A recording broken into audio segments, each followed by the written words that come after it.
Hello बच्चों, let's see this question. If alpha and beta are the zeros of quadratic polynomial fx is equal to x square minus fx plus minus 5x plus 4, find the value of 1 upon alpha plus 1 upon beta minus 2 alpha beta. तो चलो इस question को solve करती हूँ. की concept apply करूंगी. अगर मैं एक quadratic polynomial fx is equal to ax square plus में bx प्लस में c लिखूं और ये एक fx मुझे दिया हुआ है, तो सम ऑफ जीरोस जो होते हैं, ये एक्स स्क्वायर मतलब क्वाड्रेटिक पोलिनोमियल है, तो इसके टू जीरोस होंगे अल्फा एंड बीटा. तो सम ऑफ जीरोस अगर मैं लिखूं, सम ऑफ जीरोस तो ये होता है minus B upon A, and product of zeros अगर मैं लिखूं, प्रोडक्ट ऑफ जीरोस तो ये c अपॉन ए होता है. तो चलो इस क्वेश्चन को मैं सॉल्व करती हूँ. तो एफ एक्स मुझे दिया है quadratic polynomial x square minus में 5x प्लस में 4, ये गिवन है.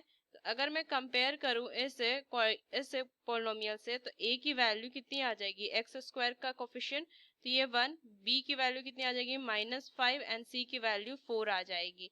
तो अगर मैं alpha plus beta some of zeros देखूं, तो माइनस ऑलरेडी है तो 5 अपॉन में 1, सो 5 आ जाएगा. अल्फा इंटू बीटा अगर मैं देखूं तो 4 अपॉन 1 तो 4 आ जाएगा. तो ये वैल्यू तो हमें पता चल गई. अब मुझे फाइंड क्या करनी है, वैल्यू किसकी.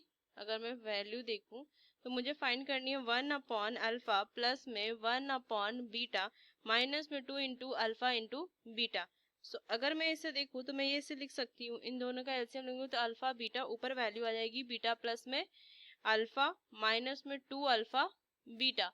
सो इनकी वैल्यू अगर मैं देखूं तो ये तो पता है 5 अपॉन में अगर मैं देखूं तो ये 4 माइनस में 8, सो वैल्यू कितनी आ जाएगी, 4 एलसीएम ले लूंगी तो 4 एलसीएम ले 5 माइनस में 32, सो वैल्यू आ जाएगी माइनस में 27 अपॉन 4.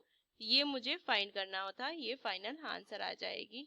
सो यूजिंग दिस की concept we solve this question. Hope you understood it well. Best of luck. Thank you.